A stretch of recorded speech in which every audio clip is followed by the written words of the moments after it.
আজকে ফেসবুকে দেখলাম ফখরুল হোসেন বলছেন যে আওয়ামী লীগের সাথে অনেক কিছু মানে ভুল বুঝাবুঝি ছিল অতীতে এসব ভুল বুঝাবুঝি বাদ দিয়ে এখন তারা এক হয়ে কাজ করতে চায়। এখন এক হয়ে যাবে, তার উপায় নাই। জঙ্গিরা ক্ষমতায় আসুক, জঙ্গিরা ক্ষমতায় আসলে স্বাধীনতার সংকটে দেশে ক্ষমতায় আসলে বিএনপির অস্তিত্ব থাকবে না, বিএনপির অবস্থা তেরোটা বাজিয়ে দিবে।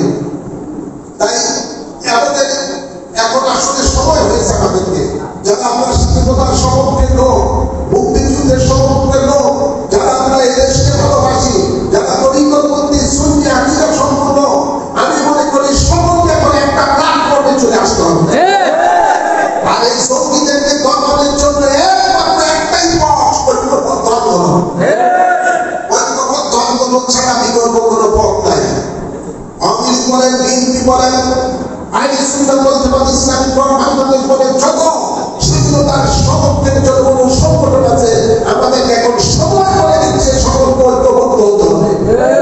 ঐক্যবদ্ধ একটাই আমাদের উদ্দেশ্য, টার্গেট, জঙ্গিদেরকে এই দেশের ক্ষমতায় আসতে দেওয়া যাবে না। এদেরকে যে কোনো মূল্যে প্রতিরোধ করতে হবে। আওয়ামী লীগের বিরুদ্ধে তো তাদের কথা বলেই, বিশেষ করে ইদানিংকালে দেখা যায় তারা বিএনপি পর্যন্ত বিদ্যা করে দেখায়।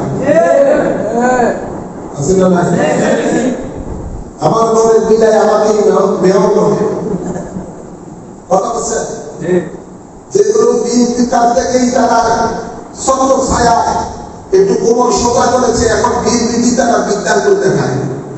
আজকে ফেসবুকে দেখলাম ওই আবুল হাসান আর দেখতে তারা একটা প্রোফাইল ছেলে, এই ক্লাব এখন বলতেছে তাদের প্রমাণ ফিরকার এই হত্যাকাণ্ডের সাথে জড়িত, তাদের দেশে আসা দেওয়া হবে, আসতে দেওয়া হবে না। এখন অবস্থাটা হয়েছে কি জানেন, হিন্দিতে একটা কথা আছে, ঘাটকা আর ঘাট মে লাগতি है, ঘাটকা ঘাট মে লাগতি है। সবাই মিলে এই জঙ্গিবাদীরা সবাই জবাব হলো জঙ্গিবাদী, জঙ্গিবাদী দল, এবং বিশেষ করে এই জঙ্গিবাদীরা বিএনপির সাথে গিয়ে আওয়ামী লীগকে, এদের এই আওয়ামী লীগের সরকারকে পতন ঘটিয়েছে। এখন আবার তাদের মধ্যে লেগে গেছে, তাদের মধ্যে জায়গাটাকে মানবাধিক লাগা শুরু হয়ে গেছে।